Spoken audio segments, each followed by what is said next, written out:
AM 560, The Answer.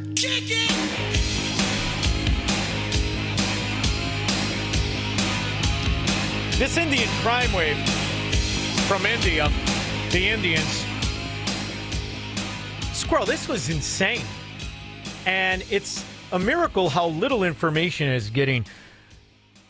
New York and Illinois and Chicago specifically, they have a large Indian population. Oh, they Squirrel? A major federal takedown targeting international crime networks is reaching into Northern California. Federal prosecutors say they've charged dozens of people connected to 3 India-based organized crime groups. This is the CBS 13 News at 10. Here, I'm Madison Keevy. We start with this story of the international bust. It was announced this week. The gang accused of drug trafficking, extortion, and violence across California. The operation led to arrests across the world, including in Stockton.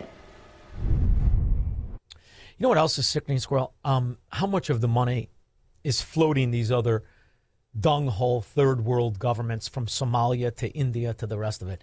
I think that these countries need to get a bill for all the money and all the destruction their scallywags have perpetrated. And I'm including the illegals who vote in our elections that we pretend is normal. All 50 states get this letter in the last week. They did. They got them yesterday, actually, and I saw some, hyperventilating from some, including I think Lieutenant Governor in Utah, who's also the election official, and she seemed to think she was being persecuted because Utah is refusing to hand over their voter rolls in our civil litigation.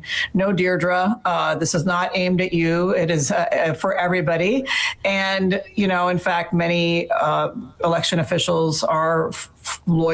They know this, but no one has been enforcing these parts of our laws, and we're enforcing them. We're enforcing them against people who voted illegally.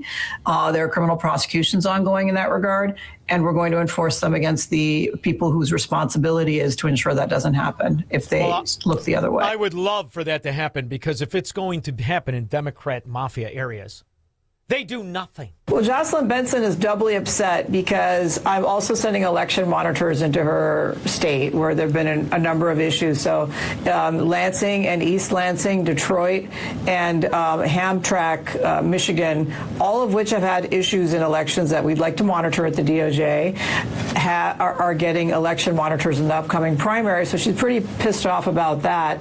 But on top of that, some Republicans who are not cooperating, like Deirdre Hutchinson in Utah, the lieutenant governor, she's super upset that we're, quote unquote, targeting her with harassment. Why would Utah feel it? How many people they got in Utah? Less than they got in Aurora. Right? Jillian, take it away. Good morning to you. Good morning to you at home. A Democratic city clerk is charged with 6 election fraud felonies. Police say Sharika Hawkins changed the records of 193 absentee voters in Southfield, Michigan. The Michigan Secretary of State says the changes did not impact election results last year. Well, how do you know? How do you know? That's what you caught her. How many didn't you catch? Here, did a Democrat win nationally? Then they stole the election. Dave, Buffalo Grove, as it's known in Russian areas. How you doing? Good. How are you? Not bad. Hey, you were talking earlier about vaccinations and COVID and stuff. Have you ever heard of Judy Mikovits? Not off the top of my head. I might have dated her third cousin, but go ahead. Okay, well, she used to work for Fauci during the AIDS epidemic. Right. And through her research, she came to the conclusion that vaccinations were causing most of the disease in human beings. He went after her. She's got a book out, Plague of Corruption. It's been out for a long time. Plague of Corruption. He went after her, had her arrested. She sat in jail for 3 days. They went to her house, searched her house. 3 days it took them. They finally said they found the documents that she took from the lab, but she never was arrested, put in jail, or anything. And there's another guy named... Hey, Dave, how long have you listened to me for a while, or no? Are you new? No, I've been listening to you since you started. Okay, so then you remember right after I got the show and Joe Biden had stolen the election, I said on this show the vaccine would lead to more death than the pandemic. You remember that?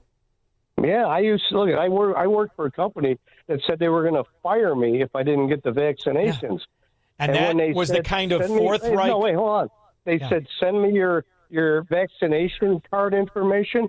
I sent it back to them and said, "That's personal information for me. Just by you asking me, I'm going to sue the hell out of you." Yeah, I filled my own out when needed for Dr. Vinny Bombats, but they could kiss my ass. But that's not a lot of people did that. A lot of people were forced to do it. A lot of people were forced. And you know why? I got a couple people I worked with. I told everybody, don't take it. Well, this is the Two reason. people And this did is took why it. you One have is to always explain that they are the Fourth Reich, the fascists and the Nazis and the communists, the ones who force people to close their business, not go to family's house, and then to take the clot shot. The assault on Americans, the likes of which our ancestors never thought would happen, and Democrat Fourth Reich mafia members want you to forget today.